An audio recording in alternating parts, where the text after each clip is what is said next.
Please be advised of the following. 1. I am breaking international laws regarding privacy and secrecy by publishing this information. 2. I am not going to disclose my location since I know that any attempt to prove what I've seen or what I've been part of will result in my immediate and thorough extermination. My name is Dr. Edward Mantill and I was, technically still am, a physicist at CERN, located in Geneva, Switzerland. I specialize in particle and subatomic research, focusing on quark interactions. In other words, I study very, very small particles and how they interact with one another at very high speeds. Until Thursday, January 15, 2014, I was a normal scientist living and working on the CERN campus. Most of the scientists who are involved in the branch of research that I am live on campus at the facility in Geneva and venture out only for social activities and the occasional visit home. Most of you who have heard of CERN will have heard of the LHC, Large Hadron Collider, the largest scientific instrument which exceeds 20 miles in diameter and travels under the sovereign territory of two countries, Switzerland, France. The public has been told that it was constructed at a cost of tens of billions of euros for the purpose of studying the birth of the universe, and the collisions that take place within the collider allow us a quick glimpse at certain phenomenon that can only be witnessed when particles hit one another at incredibly high rates. This is not what the machine was designed for, nor is it what the machine has been used for since its inception. CERN's main purpose for building the collider was to open a doorway. Allow me to explain. The doorway idea came into fruition in the 1960s. After years and years of attempting to hide UFO phenomenon, including large-scale and very public interactions such as the Roswell incident, and the Battle for Los Angeles incident well before that, the governments of the United States, Great Britain, and France decided to throw their weight behind the understanding of what precisely these objects were. The ideas flew far and wide. Were UFOs from another planet? Were they from another time? Or were they simply mass hysteria and mass delusion fueled by the overactive imagination of a public who were shit scared of communists and their technology? No, they were none of those. Our universe is but one page in a large book. Think of a closed book sitting on a table. You see each page stacked on top of one another, bound by the spine and sandwiched between the two covers. Our universe is but one page in a vast and all-encompassing book. And our page is certainly not the only one with rich, in-depth thought and writing committed to it. Every page in the book represents a different dimension, each with its own unique writing, own unique story, own unique way of isolating itself from the other pages. No page was to interact with the other, just as no ink bleeds from one page to another in a standard book. Each page, a universe unto itself. Within a few short years of mathematical research and fleets of scientists working under threat of extermination should they share their research, the book idea was finally cemented. Though many disagreed, the mathematics were there to support the book idea, and the mathematics also showed us that it was impossible for one page to interact with another. That was, until the 1980s. During the 1980s, billions of dollars of research was funneled into the idea that if we used enough energy, if we used enough force, concentrated into a small area, the size of a pinprick, we could theoretically tear our page and get a glimpse of the page next to ours. We could open a door from their universe to ours. When the family, the code name for the group of scientists that functioned as the head of each of their departments at CERN, was shown the initial presentation in March of 1981, many of them expressed grave concern about the ramifications of opening such a doorway. But in the beautiful name of science, the family decided to share these ideas with the governments who constantly funded their research. At a meeting held in Luxembourg, the heads of state of the newly forming European Union, along with the United States and China, were shown plans for the construction of a colossal machine that would enable the opening of a doorway that could be closed at our discretion. The door would be opened, and the energy levels would be measured to prove that CERN had accomplished its task, and the door would be closed. Open. Shut. Simple as that. The government leaders threw endless funding at the family and the rest of CERN in the hopes of understanding what kind of power lay in another universe. Think of the possible endless source of energy, faster than light travel, weaponry that could obliterate enemies using laser. The possibilities for power were truly staggering. So, the public was fed one narrative: understanding the universe, and the family and governments knew the truth. Most of the scientists at CERN were kept completely in the dark. After all, the collider would perform its function as normal and collide particles for eager funding hunters to capitalize on. But the far more nefarious purpose would only be tested in the presence of the family and a few select scientists. I am the member of the family for my division.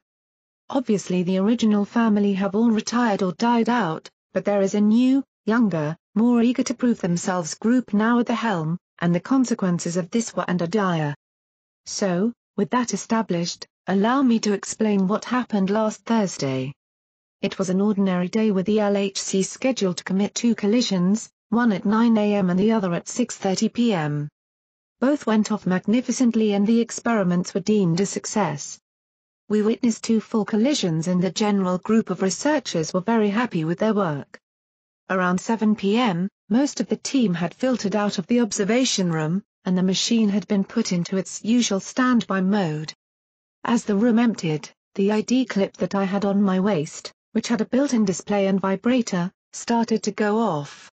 I looked down at the display and it said in very faint green writing "living room." I knew right away what they were going to attempt. I looked up from the badge and caught the eye of Dr. Céline Decord, another member of the family and the head of plasma physics. She too had just looked up from her ID badge. We both understood and left. Living room was a large room under the main facility located in A section. The room wasn't special in any way and appeared completely normal. This was key to hiding our true intentions. If we met in a secret underground bunker instead of a regular basement, we'd arouse suspicion every time we were going to run an experiment. As Céline and I made our way from the collider to Section A, the cold Swiss air hit my face and burned as we booked it across the campus. The night was exceptionally clear, and this factor further bolstered my suspicion. They always like doing these experiments on clear nights. We entered Section A and made our way to the main building. The doors opened up as we approached and we made our way to the elevators across the wide expanse of a lobby with the vaulted ceilings. The RFID signal given off by our name badges caused the elevator doors to open before we had even pressed the button. As we stepped in, the doors shut and the elevator began to move. "I'll never get used to that," Céline said, referring to the degree of automation that the buildings displayed. We had been scheduled for a meeting in the living room, and the building knew, so all strategic lights were on, and elevators were reading where we needed to go. The miracle of networking. We exited the lift and made our way to the regular boardroom. The door was shut and assembled inside was the family. At the head of the table was Father, a young, rather ambitious physicist named Sandra O'Reilly, designated Father, since she was in charge of giving orders to the family with respect to our clandestine experiments. The mood in the living room was never tense, but rather one of controlled excitement. The family had been attempting these tests once every 6 months for the past 10 years without much success. We had gone through several fathers, from the great Dr. Bertramberg to the lesser-known and constantly drunk Dr. Yao. Each had failed to achieve what the original family had planned. Billions were spent, but no door had yet been opened. "Tonight, we try 40 tera electron volts," Father announced. Her announcement brought an immediate and total silence to the room. Family members looked from one to the other, some with feigned excitement, others with revered concern, all with a general sense of disbelief. The last 4 trials were between 10-20 TeV. We've never tried anything that high. We don't know if the machine can handle a test of that magnitude, protested Dr. Arcava, head of mathematical physics and chief of the department that should be certifying whether or not 40 TeV was even a healthy thing to do. We have reviewed the possible outcomes, and even though we will have to pull twice the amount of energy out of the grid, the Swiss government have been advised and are cooperating, Father quickly retorted.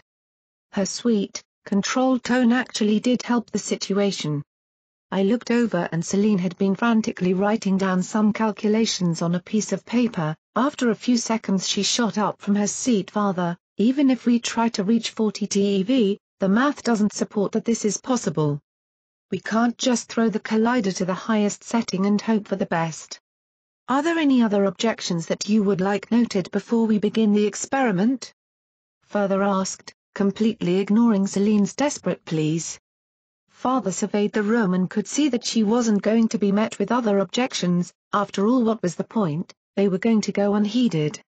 Excellent, then we shall proceed. Meet in the control room at 22 o'clock hours, Father announced as the family got up from the table and left the living room. No one said a word. We left in complete silence, made our way into the lift, and exited the building into the cold Swiss night.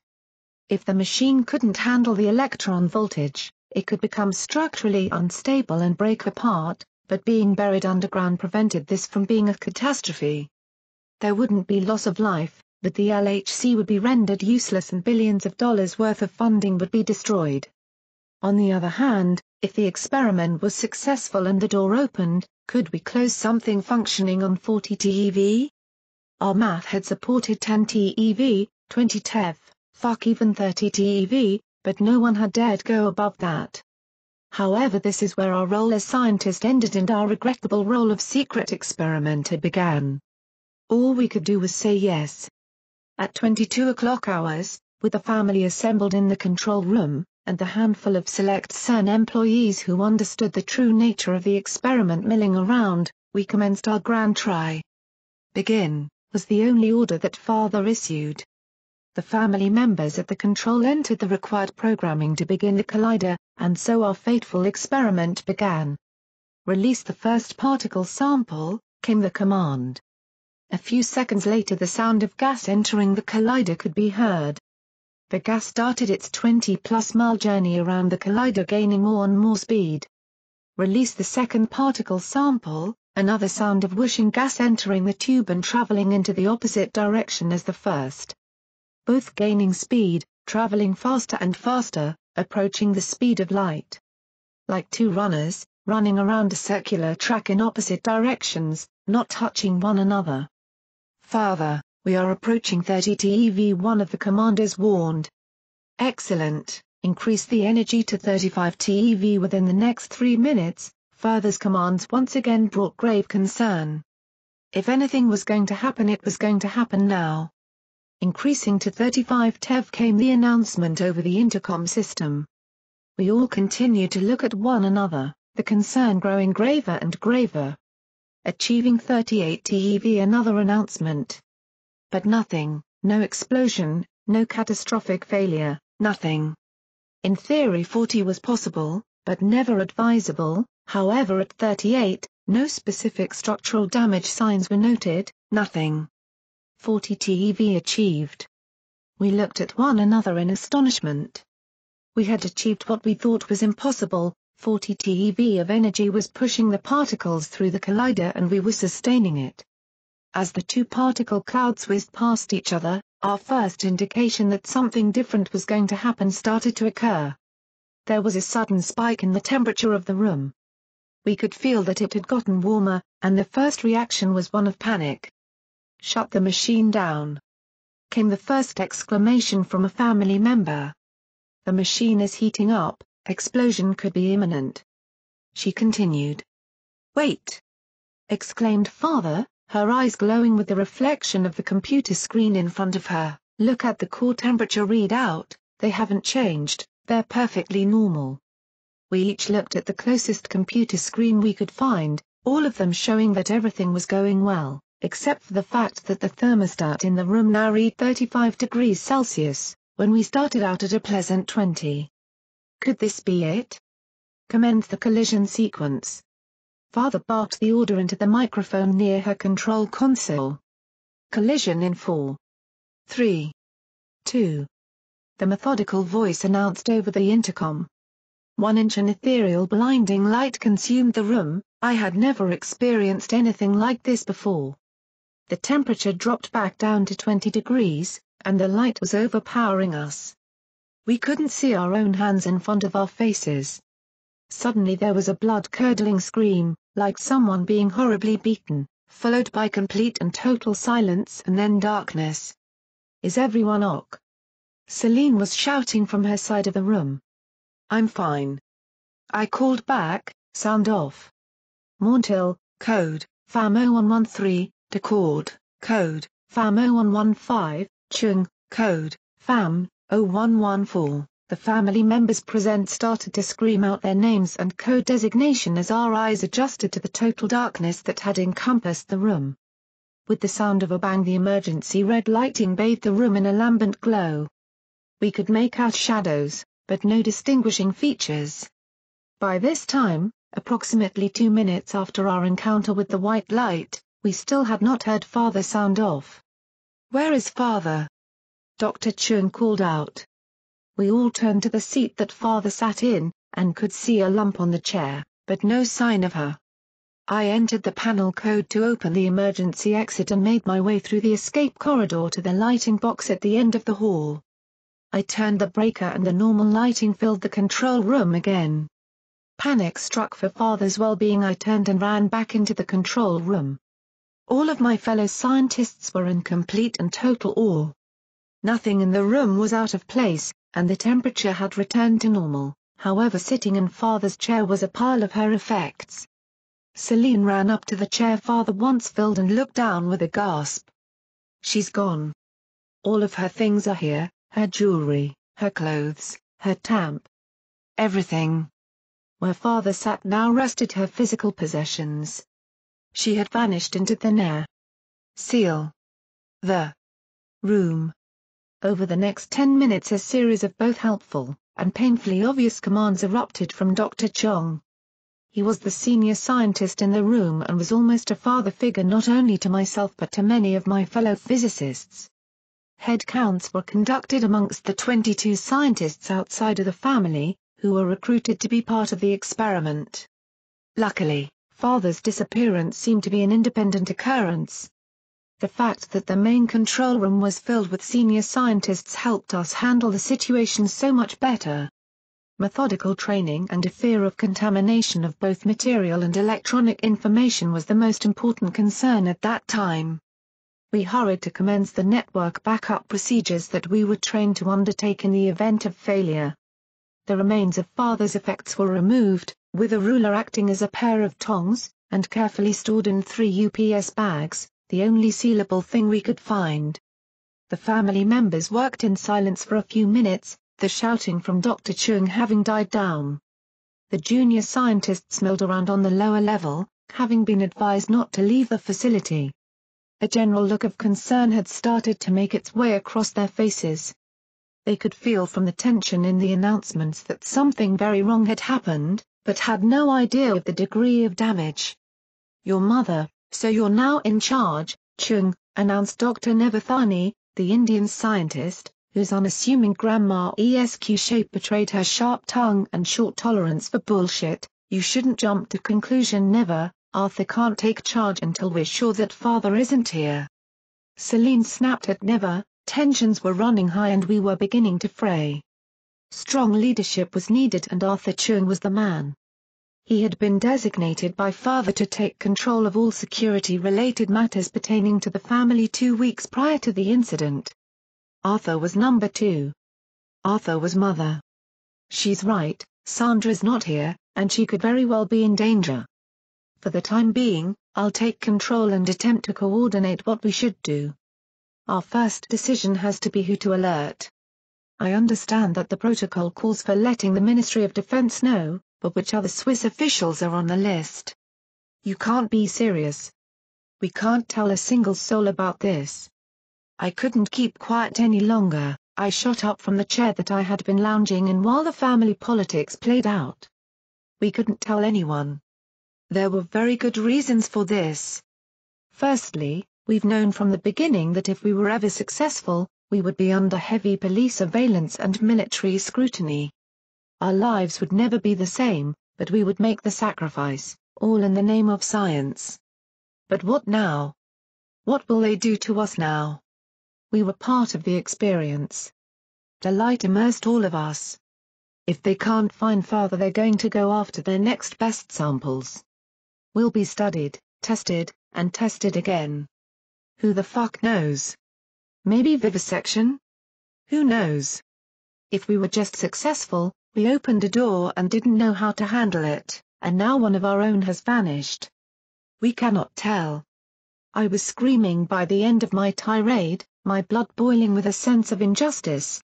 We could have just made the best discovery in science, but the reward would be torture or who the fuck knows what else. Calm down, we cannot jump to conclusions. Mother's soothing tones were one of the major reasons why he was designated to take charge if things fell apart. Edward is right, but we have to ensure that this is dealt with only amongst ourselves.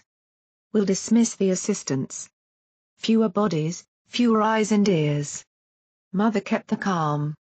Father would have loved the fact that we were being clandestine about the whole matter. She never followed protocol. The juniors were assembled and advised that there was an excess bleed of energy through one of the circuit breakers and it exploded. The bright light was the ensuing fireball which was a result of the explosion. Fire services have been notified. Everything was calm. "Ok, what do we know?"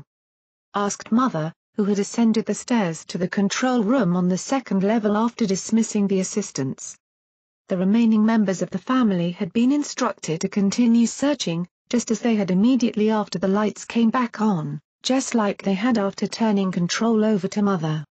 And quite like before, our searching was fruitless. The doors of the control room were locked during the experiment and there was no way in nor any way out. We were sealed in there. Even if Father had managed to cross the room from her control console without touching any of us, and had managed to enter in the correct 9-digit code to unlock the door to leave the room, all while the entire room was being filled with blinding light, she sure as hell wouldn't have had time to strip. "She's not here, we've searched all the possible rooms, and nothing. She's vanished, we have no alternate explanation," Celine concluded. She had quickly realized that the likelihood of Father still being present was next to none. Were we successful? Has anyone reviewed the data? Never croaked from her position in the corner. She was staring directly at me while asking, as if I had any idea what the data stated, "The computers are still backing up the experimental information, we can review in about 3 minutes. Have we tried to access the CCTV feed?" I responded. The CCTV could hold some clue to clarifying what we had experienced. "Try and access the loop, Celine." I called out to her as she was hunched over the first console that had finished backing up. "I'm on it," she responded. After a few short moments a sound of contentment emitted from Celine. Not quite a squeak, not really a scream, and we all turned to look at her. "I've got it." We rushed over to the display and crouched around, hopefully the security feed could clarify all of this. Nothing but white light. The first few minutes of the video showed Father and the rest of us at the beginning of the experiment, and then the camera whites out at a certain point due to the blinding light that had filled the room. The image adjusts and it's us in the dark panicking about the disappearance further. Utterly useless, a deflated Celine admitted what the rest of us were too afraid to say. We were left with no recorded evidence of what could have been the singular most important moment in recent science. Mother's computer had finished its backup cycle and he began accessing the information harvested during the Collider run. "Everything seems normal, nothing is out," he stopped midway through his sentence. "We did it. We fucking did it." This was the first time that I had ever heard Mother swear and it would have naturally unsettled me if he hadn't just announced that we had changed the world. "What? What does it say?" I belted out from across the room. I had to know. We had to know. 40.2 TeV maxed out, with 0.9992 C, speed, achieved, magnetic resonance and field distortion registers noticeable. Massive localized radiation spikes. Collapse. Mother stared at the screen, silence and disbelief filled the room. In layman's terms, we had concentrated the amount of energy required to tear our page. We saw a few letters on the other page, but the door slammed shut too soon to make any reading possible. But it had been done. "So what happens now?" I asked. Not knowing how to proceed. "Our main priority right now remains Sandra and her location." We've established that the experiment was a success and her disappearance occurred at the same time. We cannot assume that they are related, but the chances are high that they are. Mother announced in his soothing tone. We have to replicate. Never's voice broke the calm created by Mother. Our agreement with the Geneva power grid expires at 2 o'clock, which is less than 2 hours away. We can rerun the experiment, and then see what the outcome is. We know we can open the door, maybe Sandra will come back. Celine dashed across the room and confronted Never. Are you insane? We can't replicate the experiment. We should have alerted the authorities over an hour ago when this first happened. Now we look like we're conspiring to cause more damage. The chance of Sandra falling, naked, out of the sky are just as likely as one of us vanishing. You may be 400 years old, but I'm not ready to endanger myself. I'm still young. Mother interjected, quiet. Our window is closing, we have limited options. The radiation and air quality sensors in the room did not register any excessive disturbances that would be harmful to us, and we have enough of a skeleton crew amongst the 8 of us to run the collider. I will not be a part of this. Celine protested, I refuse to compromise my safety again in the blind hope that we can somehow call Sandra back into the room. This is madness. You can excuse yourself if you want, but you may not leave the building. If you're not going to contribute, stay out of the way. Mother was curt with his response, and very rarely did he take such a terse tone. Celine stormed out of the room and made her way down the access stairs towards area the assistants once filled. She opened the access door and entered the observation area. Edward, prime the collider. Never, take the second console. Jim. Mother stationed the remaining members of the family to independent tasks once executed by a team of 3 to 5 scientists. They were the top of their fields, but this would prove a difficult task. With my hands on the release valve, I heard Mother give the prime for collision order, which brought the massive machine to life. It would be approximately 22 minutes before enough power to attempt the collisions had been displaced from the grid into CERN's reserves. We worked like a perfectly oiled machine. Years of study and practice had brought the family to this point. With the particle clouds released and running against one another around the track, the collider was ready to attempt its newest collision. Commence the collision sequence. Mother's order was clear, crisp and concise. I entered the required programming and waiting. Collision in 4, 3, 2. Again the white light. The thick, dense, clean, all-consuming, white light filled the control room. I could see it creep up on me, no sense of direction available after it hit, nothing visible except for the pure bright spot that it emanated from. This time there was no scream, but more of a loud thud. The power surge caused the safety shut-off to trip again, and just as before we found ourselves in the dark room. Chung, code, FAM0114, Thani, code FAM0080, Mantill, code, FAM0010, the remaining family members sounded off, and waited the necessary 30 seconds before the red emergency lighting would activate. Had it worked? What was the thud? Was it Sandra, and was she dead?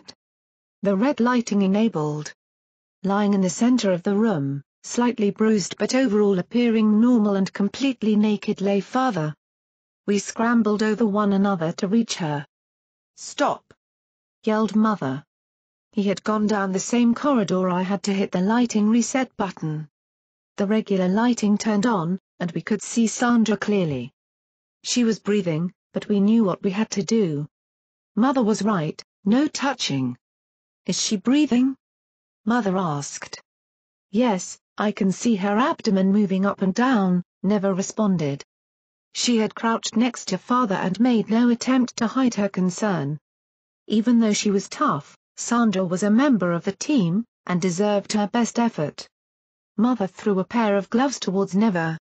Check her pulse. He ordered. Never obliged and began measuring her pulse. In the meantime, a family member had brought over a spare lab coat so that Father could have some dignity, even if she looked worse for wear. At this point Celine re-entered the control room and remained strangely quiet, even in the midst of all the excitement. Never, content with father's pulse, began shaking her and calling her to get up. Sandra. Sandra. Are you there? Can you wake up? Sandra began to stir. We all took a very obvious and very needed step back. We were so relieved to have Sandra back that we hadn't thought of the true question at hand: where had she gone to begin with? Sandra, it's Never, can you hear me? Father, can you hear me? Never continued to yell. Slowly, like a deer coming out of a long hibernation, Sandra began blinking her eyes. She made no attempt to sit up, but did shield her eyes from the lighting in the room. NV. Never, can you hear me? Sandra asked weakly. Father. Welcome back. Never's face lit up as she threw her arms around Sandra. The din in the room was cleaved by the sound of the cell phone in Mother's coat pocket ringing. Hello? Yes, ok, how many? Thank you, Hugo. Mother hung up the phone and turned towards Celine, eyes locked, brow furrowed. How could you? Are you that stupid that you think they're going to let you run away while they come for the rest of us? Mother asked, his words dripping with the venom that they so richly deserved. What's going on? I asked, look at Celine but directing my question towards Mother. That was Hugo from the security division. He's advised me that Celine contacted the Swiss authorities 45 minutes ago. Their men have just crossed the security perimeter. Apparently we're currently wanted. Mother coolly explained. All eyes turned away from Sandra and towards Celine. How could you do that? You've ruined us, was the only phrase that I could think of screaming at her. We have to get out of here. Help father up, follow me. Mother ordered and dashed into the corridor adjacent to the control room. He ran towards the control panel at the end of hall and typed in the 9-digit access code required to open the door. It wouldn't budge. He turned and looked at the rest of the family who had ran behind him, including Celine. We have to find an alternate way out, they've locked us in, Mother explained, his cool beginning to wear thin. We have to start the override procedure immediately if we have any chance of getting out of here. Never use the, Mother's instructions faded as I made my way back into the control room. Panic was beginning to grip me as the possibility of use as a guinea pig began to crowd out my more rational thoughts. Suddenly a faint alarm began to sound and the following announcement came over the intercom. This is Commander Eric Ian Mensch of the Swiss Federal Protective Services, WER entering your facility. Do not make any sudden movements, you are under surveillance. You are being detained, the booming voice kept repeating instructions to remain still. Never had sat herself at one of the terminals and was frantically trying to override the lockdown procedure that security had initiated. I can't work quickly enough, she said, looking up at me with real worries in her eyes. This is my fault. I shouldn't have pushed for a rerun. The sound of the alarm became progressively louder. Celine ran back into the room, followed by the remaining members of the family who had stayed in the corridor. Fuck it!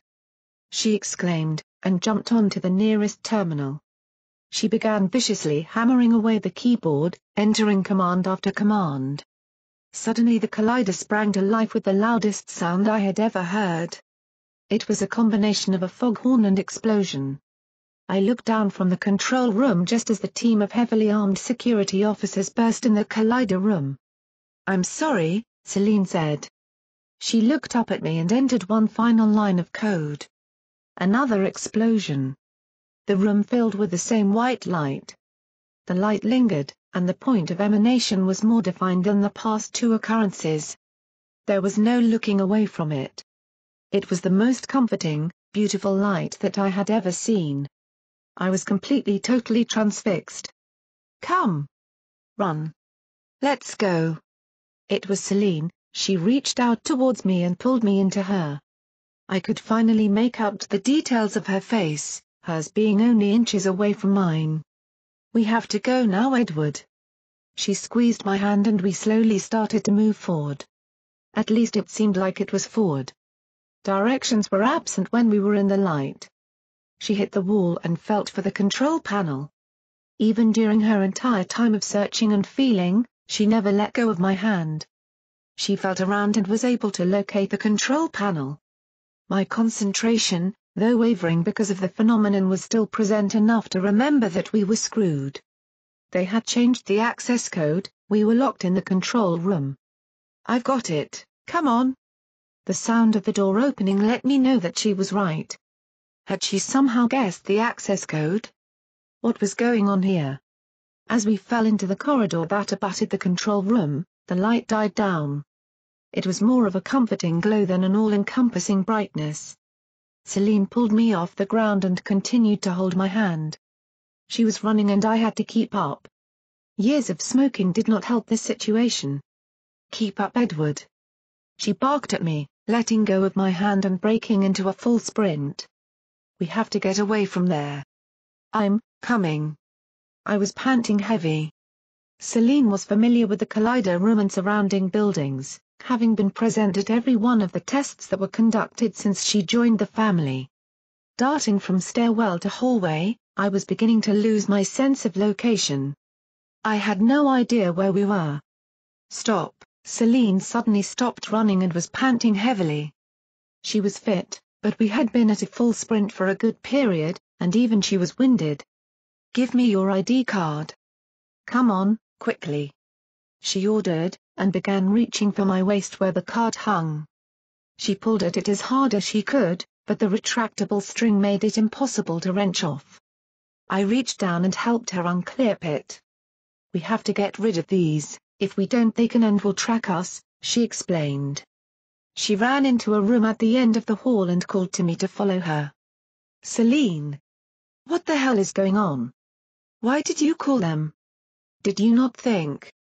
My exhaustion allowed me to tap into the quiet anger that I felt towards Celine. Mother explained how clean and clear her betrayal was, and it was coming rushing back. I ran behind her into the room she had scrambled into and realized that she was attempting to pry open the window that sat in the wall farthest away from the door. "Help me get this open," she yelled, the strain evident in her voice.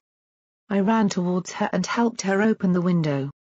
It had been months since anyone had cracked the damn thing, but now the fresh and relieving Swiss air filled the room. It was about 3 a.m. at this point and the campus was typically quiet. No sign that our armed friends had notified their backup. No sign that the Swiss government and their fellow colluders were hot on our trail. Celine threw the ID tags out of the window, and they hit the ground 9 floors below. She turned towards me, her eyes affixed in a rictus of horror. She was extremely scared, as was I, but my disgust was still overpowering me. "What the fuck is going on? You're running scared now but you made the call." I snarled at her, my breath still short, the phlegm gathering in my throat. "Edward, you have to trust me. We've done a terrible thing." She ran past me, towards the door we had come through, and stuck her head into the hall. I spun around and could see that she was surveying the hallway to make sure we were alone. Celine closed the door, leaving a crack open so she could continue her watch. "Close the window. We can't let the sound of our voices drift outside," she commanded. I obliged and shut the window. "We're going to keep the lights off, you stay by the window and keep watch. If you see anything strange let me know. I'll keep a lookout here and if anything happens, we'll go through that door and enter the adjoining room," she said as she gestured towards the door on my right. 3 weeks ago, I was asleep in my room and my ID tag went off. I wouldn't have heard it had it not been vibrating on my nightstand. I reached for it, and it said living room. Now on the display. I had never been called to a meeting in the living room at the time of the morning, but I knew what I had to do. Wearing my pajamas I slipped on my boots. It had been blizzarding all night and the clean, white snow had covered everything. It was so beautiful, Edward. I walked across the campus and entered Section A. I was in the living room a few minutes later. In the room was myself, father, and mother. I thought that I had violated an order or messed up an experiment. There was no way this meeting was good. I immediately asked what was wrong, and father explained the situation to me. We were finally given clearance to go above 35 tera electron volts, TeV, and knew that if we were going to be successful in this, We would have to start to push for stronger and stronger collisions. I was advised that we would be conducting a collision the following morning at 2 o'clock and only father, mother and myself would be present. I was shocked. Why wouldn't CERN want more scientists present? I interrupted father and mother to ask why we were alone, and they advised that if anything should happen, if the connection to another existence was possible, we could not run the risk of information leaking out. That's at least what they told me. I wanted you there, Edward. I stood in awe watching Celine explain how myself and the rest of the family had been played. We felt like we had changed the world, when in fact we were runner-up, at best. I objected that the collision couldn't be run with only a crew of 3 people. Father and mother advised that it could be, if we took 3 times as long to bring the collider up to speed. They were right. The 3-hour window would allow the 3 of us to enter the programming at a reasonable pace. It would be difficult, but we could do it. I felt so proud, so wonderful, so fucking smart being chosen to be part of the team that was about to shatter the entire world's perspective of itself. We were going to change existence. Celine's eyes had started to gloss over, I could see tears forming in the corner, but she continued to push forward. The following night we started the experiment. As predicted, it took 3 hours to bring the LHC up to collision standards. We started to raise the input from 5.5 TeV, finally settling at 34.5 TeV. When we flipped over to 35, the light phenomenon happened. We were all terrified. We knew that we were successful, but we didn't know what we were successful in achieving. As the light died down, we realized that Mother was missing. He had simply vanished into thin air. No trace of him whatsoever, the only thing that remained was a pile of his clothes and his glasses. Father and I desperately searched the lab not knowing what to do, and just like tonight we landed on the agreement that the only thing we could do, was rerun the collision and hope that we could somehow, anyhow, bring Mother back. It took myself and Father almost a full day to prime the collider. Luckily we were left relatively alone to do our work. Father's dominant sway and overpowering personality kept most of the nosy authorities off our asses. We stalled for time with such finesse, that even I believed the bullshit we were spewing. Around midnight the following night, we ran the experiment again. Almost a full day had passed and our hopes of bringing back Mother were at an extreme low point. We ran the collision and like clockwork, the blinding light overpowered us, and when we came to, Mother was in the room. Celine's story was unbelievable. We had already jumped, and it was apparently decided that not sharing this information was the healthiest thing to do. When Mother re-manifested, Father ran up to him. She embraced him with so much love that her respect for the man was glaringly obvious. In the ensuing fracas of checking vitals and establishing that Mother was in fact alive, not to mention also incredibly naked, he came to and began to become lucid. At this point I interrupted. What the hell happened to him? Was he able to give you details? What did he see? Holy shit, I can't believe that we've done this twice and gotten away with it. My fear was mixed with an almost childlike excitement at the prospect that we had discovered some sort of portal to another world. It's not that simple, Edward. Celine adopted a whispering tone at this point, though I stuck to every word. This was life-changing science, and I wasn't going to miss a drop of it. We decided to tell the authorities that the trial was a failure, and that even 35 TeV wasn't sufficient to open the doorway. To tear the page. Even if the Swiss government tried to understand the results of the experiment, they would require the help of one of the family, further increasing the likelihood of information leaking. We decided not to tell anyone for the same reason that you mentioned earlier.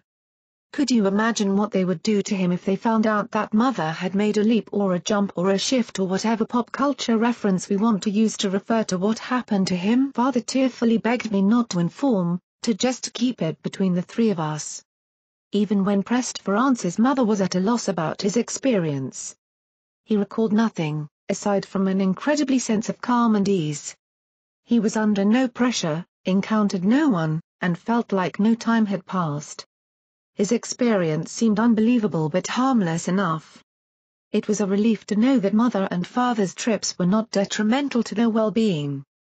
Even though their happiness was really of no importance to me right now, Celine remained too quiet for this to be the end of her recounting. We were so wrong. Mother didn't come back alone. A cold chill filled the room. What do you mean he didn't come back alone? I asked, dumbfounded. Everything seemed normal for a few days after the experiment.